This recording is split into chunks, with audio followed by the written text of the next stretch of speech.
Hello, I'm Tom Davenport, the director of Willa and American Snow White.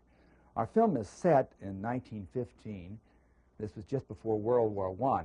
It was a time in America when the automobile was a luxury even for rich people, and motion pictures were beginning to replace live theater as America's popular form of entertainment. Now, we've divided the film into 4 parts, and after each part I'll be commenting on the film, so stay tuned after the segment is over. Willa, Part 1.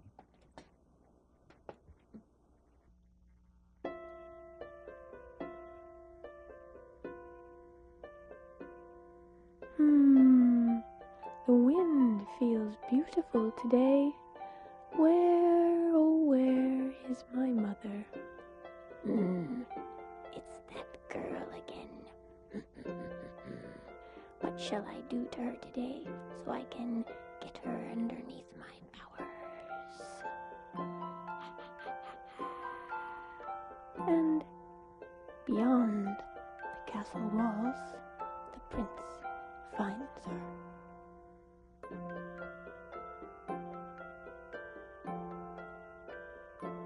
Once upon a time, there was a young lady who lived in a big house with only servants for companions.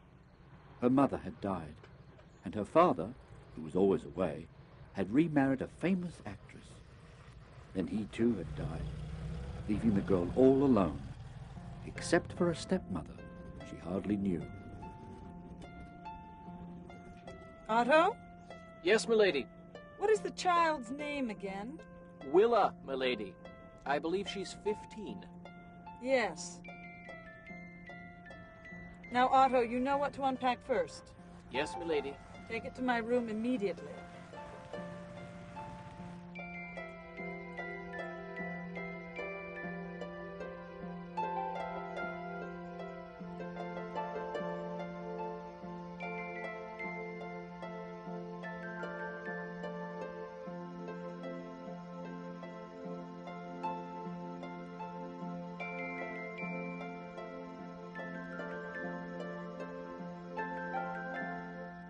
My dear lady, I have heard you singing in the forest, and I have seen you dancing in the meadows, and I love you desperately. Who are you? And where do you come from? I will return in 1 year. 1 year? Yes. If you love me, these peach roses that I give you will live forever.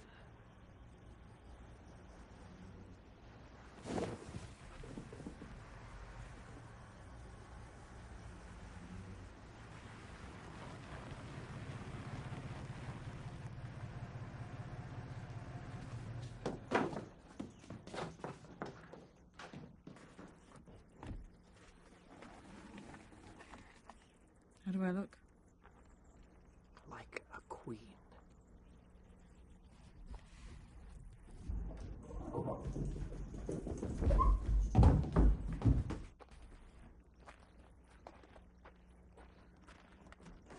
Hello, stepmother!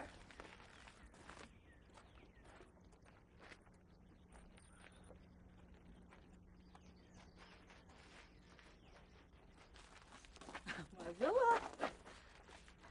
How was your farewell performance? It went wonderfully. I have a memento for you. Oh, thank you, stepmother. Please, call me Regina. Oh, yes. Oh, look. It's beautiful. This is from when you played the Salome. Yes. Oh, dear. I have something for you. I'll go get it.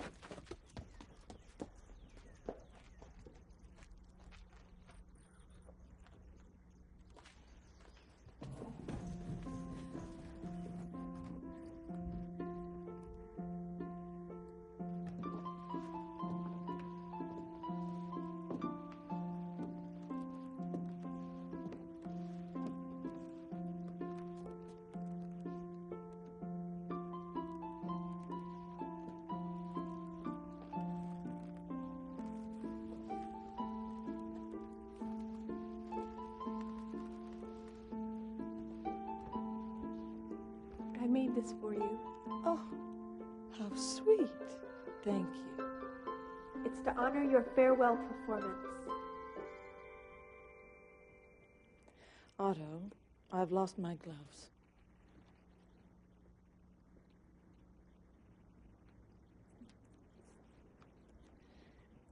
It's been a long journey. I think I'll rest now. It's been lovely to meet you again, Willa.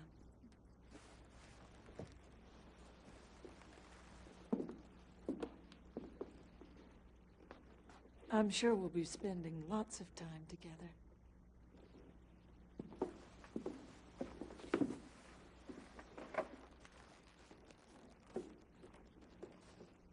Otto?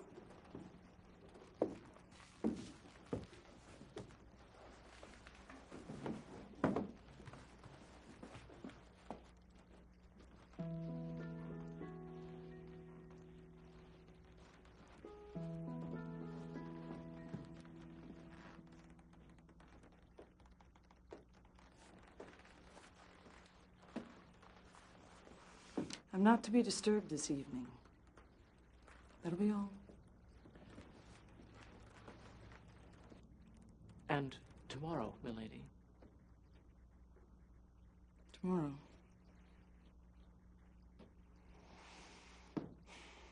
Tomorrow we can do as we please.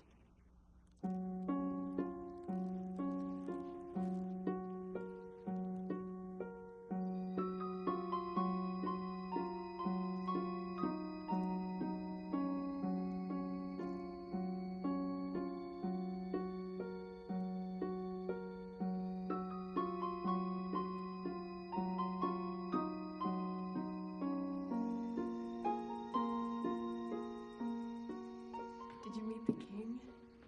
After the curtain call, he came up on stage and kissed my hand.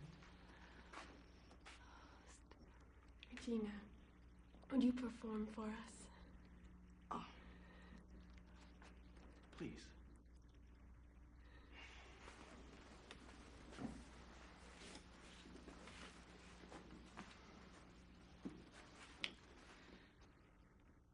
Oh, speak again, bright angel.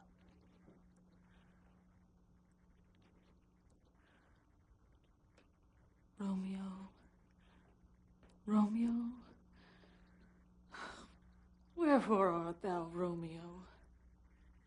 Deny thy father and refuse thy name, or if thou wilt not, be but sworn my love, and I'll no longer be a Capulet. Shall I hear more, or shall I speak at this? What's in a name? That which we call a rose by any other name would smell as sweet. So Romeo would, were he not Romeo called, retain that dear perfection which he owes without that title. Romeo, doff thy name, and for thy name, which is no part of thee, take all myself. That was wonderful. Thank you. How do you do that? I only perform in front of my dolls. If you wouldn't mind, I could practice something and perform it for you.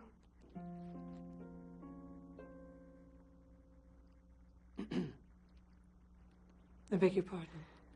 Could I perform something for you? That would be lovely, dear.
It's too high.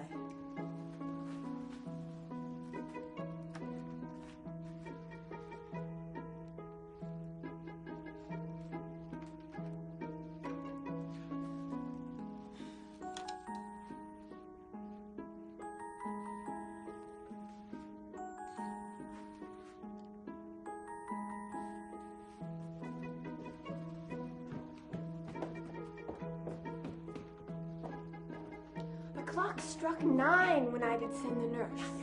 In half an hour, she promised to return. Perfect. Otto! Coming, milady. It's too low. Oh, beshrew your heart for sending me about to catch my death with jouncing up and down. Oh, me back. Oh, no, to the side. Oh, me back.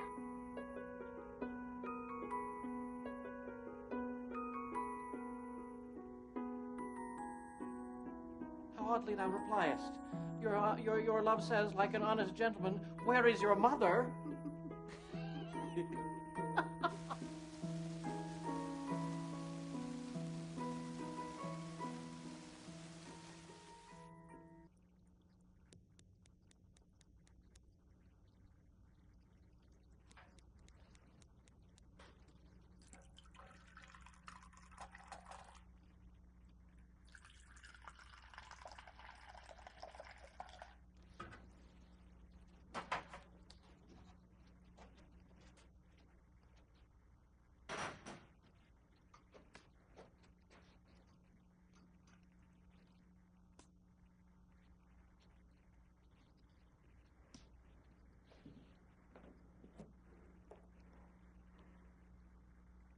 Regina,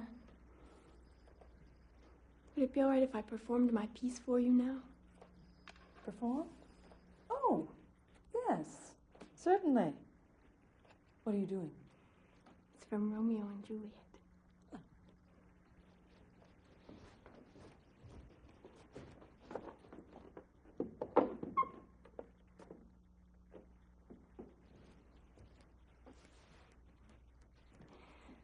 This is the scene where the nurse returns after Juliet has sent her to get Are you going to be doing both parts?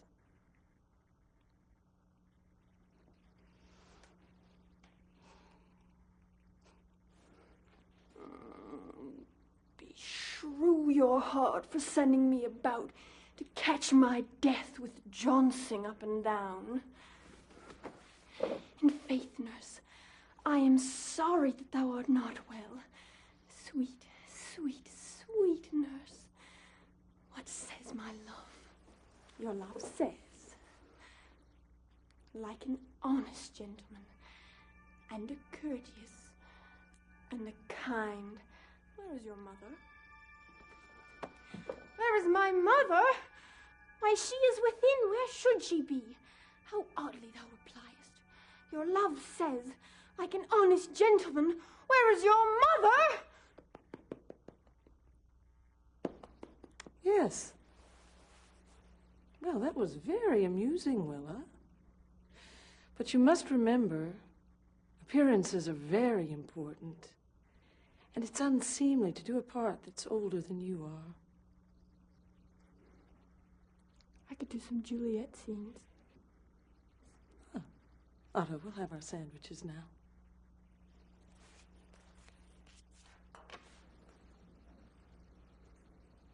Oh, thank you. I'm not hungry.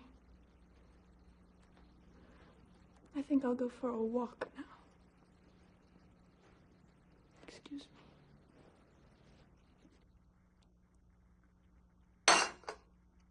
Tea's bitter. Take it back to the kitchen.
circus.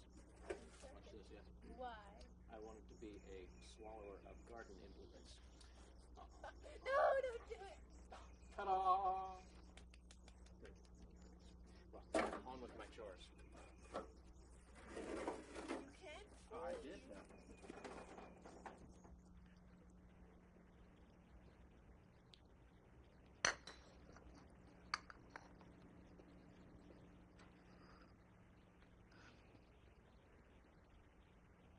And how was your day, Willa? I was in the garden. I spent the whole day in the garden. It was lovely. It's wonderful.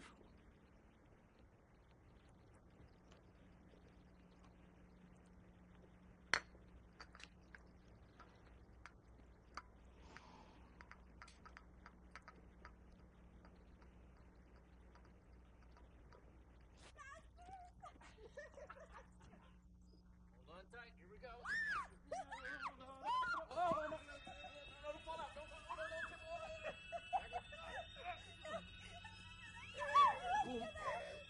Whoa. Oh, you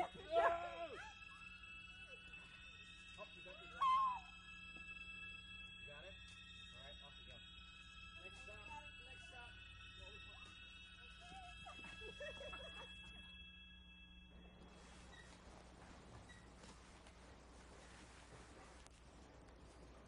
Otto!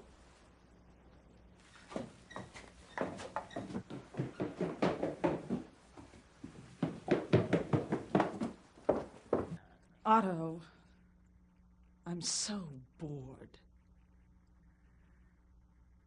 Let's have a party. You handle everything. The invitations. I want you to make everything beautiful. Of course, milady. Remember our first party? It was spring. Remember? Of course, milady.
Hello, Otto. Hello.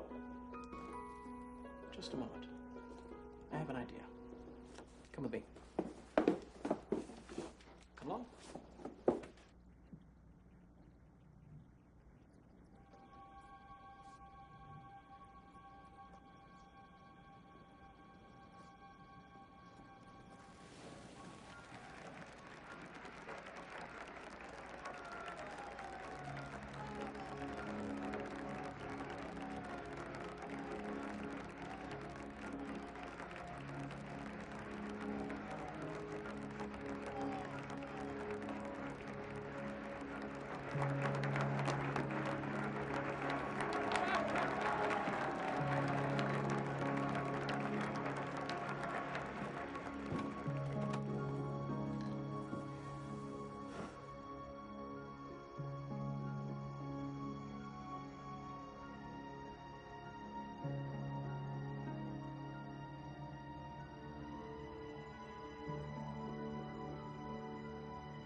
It's beautiful.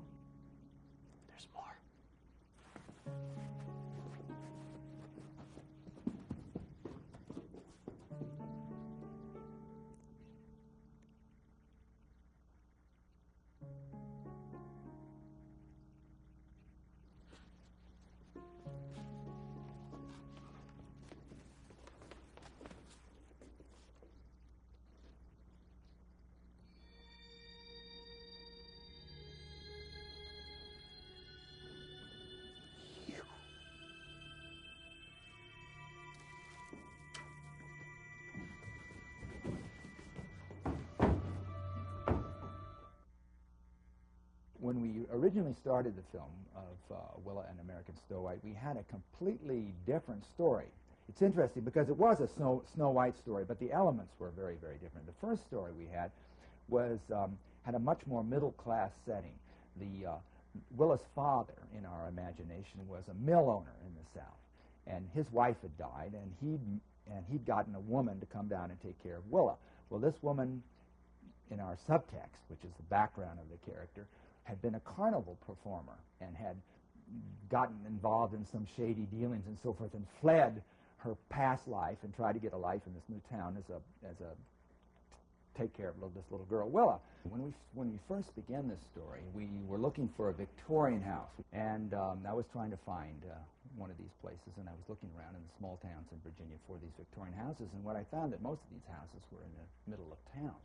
Well, I couldn't figure out how things would happen like they have to happen in this story in a town, and not everybody would know what was going on. It just seemed like I needed something more isolated in the country. Anyway, I remembered a house over near Leesburg, Virginia, that I remembered it vaguely, and I went over to visit, and we came across this place called Morven Park, which was the house that was built by the governor of Virginia, or he went to live there in about 1918, so it was right around the period of our film, and it was furnished, still furnished as a museum, so it was perfect for our period.